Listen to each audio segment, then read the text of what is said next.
It is a busy first week of fall when it comes to the weather. First off, we are starting out hot with temperatures in the low to mid 90s for the first half of this week.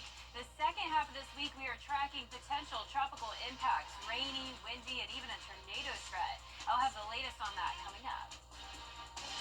Right now on News Channel 6 and 7, a big annual event returns to the Garden City this weekend. How one team is getting ready. Also ahead, the Vote for Augusta City Administrator will have a preview ahead of tomorrow's special meeting.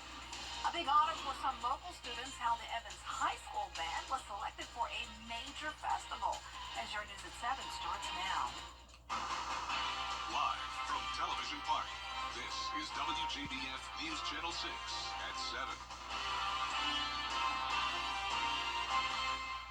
Good evening, everyone. You're watching News Channel 6 at 7. I'm Dee Griffin. Thanks so much for joining us. Coverage you can count on begins with the 15th Ironman 70.3 Augusta Triathlon happening this Sunday, and competitors are ready to put their training to the test. Hannah Latier spoke to one relay group about what's driving them to compete. The Moms Prayer Warriors relay group consists of 3 competitors, most of who are no strangers to the Ironman. But this year's race is a little more special. We decided to make the race about our moms, and so the team name is Moms Prayer Warriors. Teresa Eddy is doing the biking portion, David Husky is doing the swim portion, and Cody Henderson is doing the running portion. I've never done anything like this at all. I'm really excited about being the runner. It's the last leg of the race, so I just kind of feel at peace with it. I just feel this is a really great thing to be a part of. Eddy's mother, Monica, recently beat ovarian cancer, and Husky's mother, Brenda, passed away earlier this year. The group wants to honor their mothers through the race. For Monica especially, everything that she's been through, I just want to push hard for that, and then for David's mom, I want to push hard for her too, and of course for my mom as well. I just recently lost my mom, and it was really just such an honor to be asked to do that. It's really been a blessing just to know that they're training for a purpose and I'm training for a purpose, and we're going to put it all together as a team on Sunday. It just makes it extra special to get to the finish line, and obviously we're all going to possibly experience pain, and I'll just be thinking about what all my mom's been through, and it's going to get me to that finish line. And Monica Pearson couldn't be prouder. It's overwhelming. It's, it's really exciting, and, it makes me feel real happy about it. And we'll have more information about Ironman road closures and times at WJBF.com. In Augusta, Hannah Latier, WJBF News Channel 6. I'm definitely cheering them on. Time now for a first look at our weather, and it's so warm outside I have to pay tribute to one of my favorite rappers, Glorilla. It's 7 p.m. Monday, and it's almost 85 degrees. Woo, it is warm outside. It really is, Dee. I mean, this weekend was hot, no doubt about it. We made it all the way up to 97 as our high in Augusta yesterday, and today we made it to 95. Right now, though, we are watching some rain on Live Viper 6, and that brought a little bit of a cool down into the 80s at least, but nonetheless, still very warm. Here's the latest. You can see a shower over Warrenton in Warren County, and also impacting the Norwood area. Into Aiken County, just outside of Aiken, we have some heavy rain, and into Barnwell County, around Williston, Elko, and also to the south of Barnwell itself. Jenkins County, some scattered light showers here and there, and you can see at Augusta Regional Airport, it is dry, but a pretty cool sunset off in the distance here on our Terry Lambert Hyundai Skyview cam. So no rain reported at Augusta Bushfield today, but as I mentioned, we did make it to a toasty 95 degrees. Average high is 86, so we definitely beat that. Low of 68 this morning, and it was a warm start as well. We're sitting anywhere from those mid-70s to low 90s still. 90 in Thompson, Evans, and McCormick, where it's been dry. 88 in Allendale, only 76 in Aiken due to the shower. 87 in Millen. Wrightsville 85, 89 in Edgefield, and 92 in Sandersville. Winds are coming in from the south. It's a bit breezy there in Aiken County, 13-mile-per-hour winds, 7 here in Allendale and Bamberg. Now, as we take a look at satellite and radar, you can see we have a low-pressure system off to our north and west, trailing cold front with that, and then down all the way into the south, the Caribbean Sea, showing another area of low pressure, and this is what we have all our focus on this week. This is potential tropical cyclone 9, soon to be our next named storm, which will be Helene, and that will bring us some tropical impacts soon, a very windy and wet end to the week, and once again, along with that tornado threat. I will have the latest on that coming up, but back to you, Dee. All right, thanks so much. We'll see you then. Former Georgia Governor Nathan Deal making a stop in Augusta today. He visited the Harris Literacy Center for a book signing event with teachers and families from local schools. Mr. Deal talked about his latest book, Veto the Governor's Cat, which honors his late wife, Sandra, who died 2 years ago after a battle with brain cancer. Mr. Deal says he wants his book to give the youth a new excitement about reading. It's been recognized for many decades and generations that you have to educate the heart as well as educating the mind. So my book is intended to educate the mind in that it introduces them to words and the pronunciation of words, but it also teaches them some lessons that hopefully will educate their heart. The Literacy Center says only 30% of students are proficient in reading by the end of 3rd grade. They have resources available to help, and we have that information at WJBF.com. And thank you, Mr. Deal, for your efforts to help the students. Well, Augusta trying again to name a permanent city administrator. The mayor requesting a special meeting. Augusta trying again to name a permanent city administrator. The mayor requesting a special meeting on Tuesday to vote on hiring a person for the position. Can we get it done this time? George Escala has the story. It didn't work earlier this month, but Augusta leaders will try again to name a permanent city administrator. We've been trying to do this since last February, George, and there's always some reason why we're not having this vote for this administrator. Mayor Garnett Johnson requesting a special called meeting Tuesday to vote on the administrator. 2 weeks ago, there was another meeting called, but not enough commissioners showed up to legally conduct business, so no vote could be held. I think you're going to probably see the same people show up. I'm hoping that the other colleagues will also show up so we can have a quorum. In regards to the votes being there for one candidate or the other, it's hard to say at this point. But commissioners say IT Director Tamika Allen has the votes to be hired over interim administrator Takia Dowse. If Dowse is replaced, what's next? Commissioner saying her future has not been determined. You need to hire an administrator first so you can move forward from that moment on. Their lack of thought processes through this whole thing is really showing, and it's showing how backwards the entire process has been.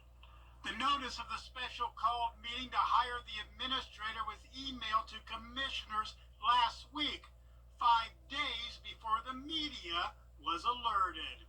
So I had no idea that the media didn't know about the meeting because we were notified on the 18th in a big email that went out. So I assumed that the media was also included in that email. It's been a long process to name a permanent city administrator.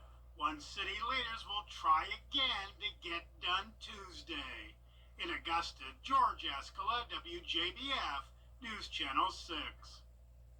Georgia Senator John Ossoff wants to help increase the number of available grocery stores in underserved communities in the United States. He's introduced the Fresh Food Act. It would reduce taxes for grocery stores that operate locations in areas that are underserved. It would also reduce taxes for grocery stores that offer fresh meat, fruit, produce, and dairy products. Ossoff says it will better support farmers and growers and fight food insecurity. In a majority of Georgia counties, there's not reliable, convenient access to a grocery store. This is a big deal for families. It shouldn't be a major chore, a huge undertaking, and expensive in time and money to go and buy fresh food for our families. Last month, Ossoff also introduced the Protecting Our Produce Act to boost resources for Georgia specialty crop growers. USC Aiken's Pacer Life Learning is for Everyone program will now have new technology for its students. Now in its 2nd year, the program is for students with intellectual and developmental disabilities and teaches life skills to help them become independent adults. A $500,000 grant from the South Carolina Commission on Higher Education was approved to purchase Apple products for USC Aiken Life, Clemson Life, and Coastal Carolina's Life program. Each student and instructor will receive an Apple Watch and iPad. Each classroom will have an iMac and Apple TV. Well, congratulations to the Evans High School Marching Band. Today, the band received an invitation to perform at the 40th anniversary of London's New Year's Day Parade.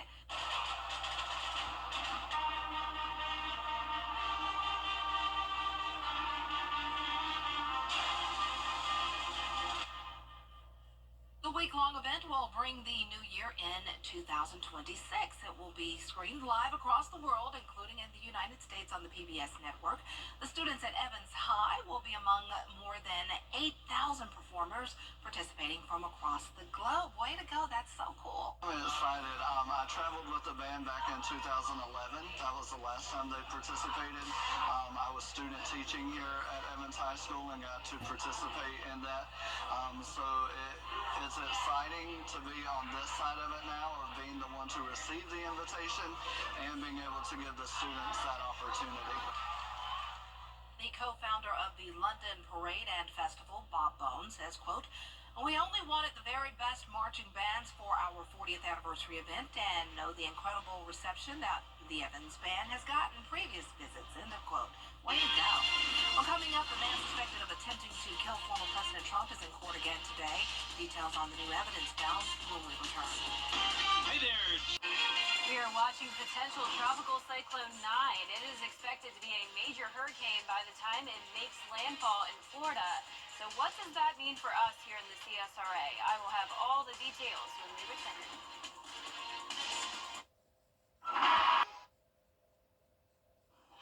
Now, your most accurate forecast with WJBF Live 5/6. Welcome back and good Monday evening. It was another hot day today, and with the heating of the day, we have a few isolated storms. They're located now in Warren County, Johnson County. Jenkins has some light rain, Barnwell, Aiken. The rest of us nice and dry, so definitely not a washout today, just those hit or miss showers and storms. We had that heavy shower come through Swainsboro earlier, but now it's looking nice out there on our Terry Lambert Hyundai Skyview cam as the sun is getting ready to set. Sunset at 7:22. Temperature of 83 degrees at the moment, feeling like 86. Not as hot as it was earlier, as we had a high of 95 in Augusta. We're still sitting in those low 90s, though, in Sparta, 92, 90 in McCormick, 86 in Barnwell. Aiken a bit cooler from the rain, sitting at 76, and 85 in Sandersville. We have a low-pressure system to our north and west with a trailing cold front. We'll be watching that and also watching the tropics. This is potential tropical cyclone 9, which is now a disorganized low-pressure system that will become tropical most likely by tomorrow. Winds are currently at 35 miles per hour. It is going to be moving into the Gulf of Mexico, and at that point, it will start to strengthen. So here's the latest track of the system as of 5 o'clock this evening. Tropical storm strength tomorrow, hurricane strength by Wednesday, and it continues to strengthen all the way up to a major hurricane by the time it makes landfall anywhere from around Destin, Florida, down to Crystal River, most likely in the Big Bend of Florida. And I will say a Category 4 landfall is not out of the question. Notice there's a lot of uncertainty here, though. So it jumps from being a major hurricane to a depression by Friday afternoon. So you're probably wondering what's happening in between here.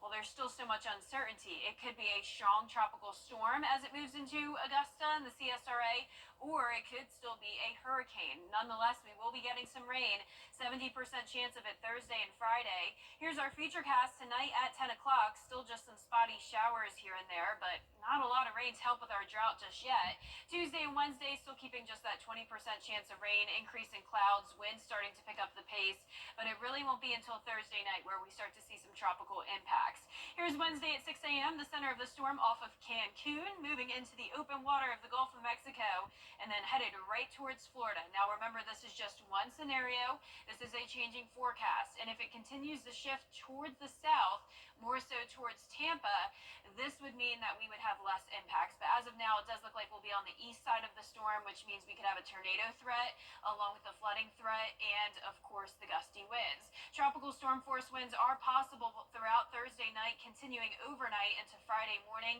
Even can't rule out the possibility of hurricane force winds. Excessive rainfall outlook showing a slight risk of that. Overall threats being the strong winds, flooding, and tornadoes from Thursday through Friday morning. After this, we will have a cool down, though, 92 to 83 by Thursday, low to mid 80s, continuing into next week. Warmer low temperatures tonight around 70 degrees. Highs tomorrow will be in the low 90s, and your 10-day forecast showing those tropical impacts Thursday and Friday.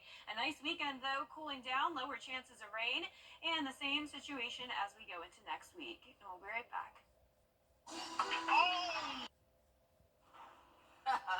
Scientists say they found a new grumpy fish species in the Red Sea.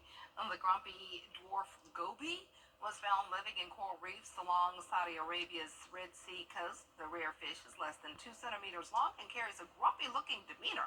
The grumpy fish is a vibrant red color, which helps with camouflage and protection. Who you calling grumpy?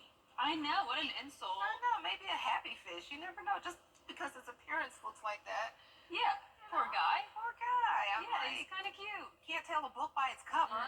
Very judgmental. Yeah, it could be laughing on the inside. Well, our 10-day forecast showing another hot day tomorrow. High of 92 degrees, down to 83 on Thursday. The cool down, of course, is from that tropical system that we're watching. High rain chances, gusty winds likely, and even a tornado threat.